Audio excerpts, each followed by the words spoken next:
Hi and welcome to my video series on Microsoft Visual Studio. Today we're going to look at how to insert data into SQL Server using form data. An example, I'll just show you a quick example of what we're trying to do today. So if I just debug this little program here.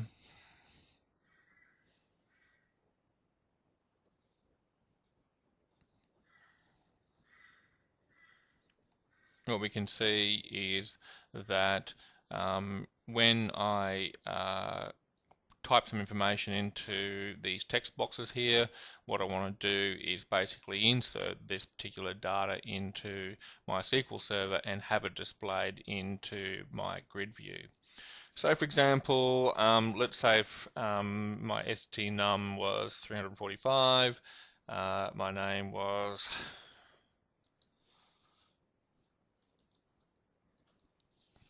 Helmuth, and my gender was male, and I'm in grade 12, and I was born in 1970.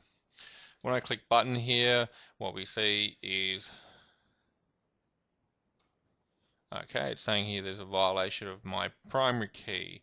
PK student not can insert duplicate data. Okay, so let's have a quick look at what's happening there. And probably what you'll see here is when I typed in 345, there's already some data in my table there. Let's have a quick look, open the table. Yeah, see, we've already got 345 in there. So we'll play that again and we'll try that one more time. And that was basically that error. So basically there was a violation on the primary key, which is what we want if it's a well made and normalized database. So I'll try again. Text box 3, we've got gender and grade 12 and 1970. There we go, button here, and now we see that we should have a, yep, we do, 2356, Wayne Helmut, male, 12, 1970. We see we've got an inserted set of data into our data grid view. Okay, so how do we do that? Well, first of all, I'll just show you what I've got here, give you a bit of understanding of what I'm trying to do.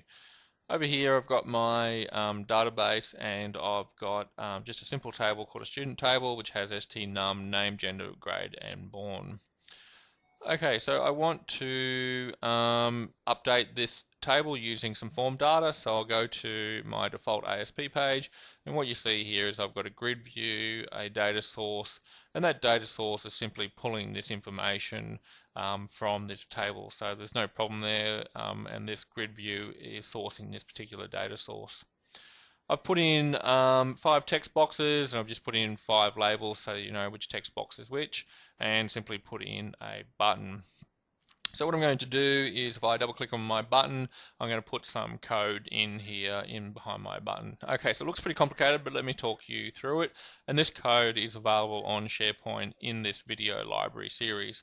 It should be a Word file that you can actually copy the data anyway. So the first part of this code is simply import system data SQL, and import system data SQL client. Okay, so what does this mean? Well, when we talk about Visual Studio, we talk about the term inheritance, and what that means is we inherit features from our parents in the same way that a button inherits features from the button class. What we do is that we have a number of classes. So for example, this SQL client belongs to the data class, so this SQL client is inheriting features from the data class, and the data class is inheriting features from the system class. Now by default, Visual Studio does not have certain class libraries in the Visual Studio when you start it up. If you can actually think about Visual Studio, it literally can have millions and millions of different classes and features and inheritance inherited features for different types of things in computing. So by default, Visual Studio doesn't have every single class automatically loaded up when you first start Visual Studio. So on some occasions, what you actually have to do is import that class, and we use the term imports. And so what we do is in this particular example, there are 3 classes that we want to import, and these are simply the data SQL, and the data SQL client. And that's all you need to know about that. You just simply need to be able to type that in the first part of your coding. Cool. So what we see here is when I click my button, the following things are going to happen. Well, the first thing we want to do is we want to set up our connection string. When we first click on our button, there's no way of the computer knowing or the program knowing where we want to write the data to. So what we've got to do is we've got to set up the data string, and we do this by setting it up as a variable. So the first thing to do is I'm going to say dim my connection string as a string. And my connection string is actually equal to the connection string. Now, where do I get the connection string from?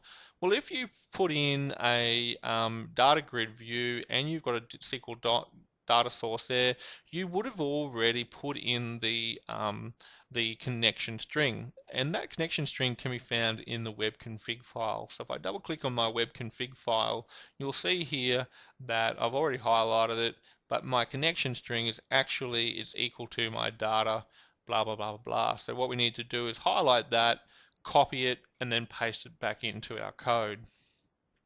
And you see here that I've done that. So basically I've dimmed my connection string, and my connection string is equal to the connection string that I find in my web config file. I've just put a little file safe mechanism in here, and you don't need to do this, but I've just done it just in case. And then what we do is we actually set an instance of this connection string. So we've dimmed my connection as a new SQL connection, and we've said the new SQL connection is in fact this connection string. Okay, so the next thing we do is we want to set the actual query, and we set the query also as a variable. So first of all, what we need to do is we set up our connection string, we run a new instance of the connection string, and then we need to actually set up a query. So we call we set the variable dim my insert query as a string, and this is the actual string here. Let me talk you through the string or the insert query as I've got it here. So for any insert statement, we want to insert it into the student table. So we see here we've got the student table, and we can see here are the fields that I've got here. So in this case here, they match up to the fields in my student table. So I've got stnum, stname, gender, grade, and born. And we want to insert into those fields the following values. And in this case here, what I'm specifying are my 5 text boxes on my screen here. So these are my 5 text boxes, and I'm specifying that I want to pass those values into these fields. These are slightly different, and I've done this on purpose. So the stnum is in fact a number field, the grade is a number field, and also born is a number field. And when we represent these in a string, they are slightly different. We represent the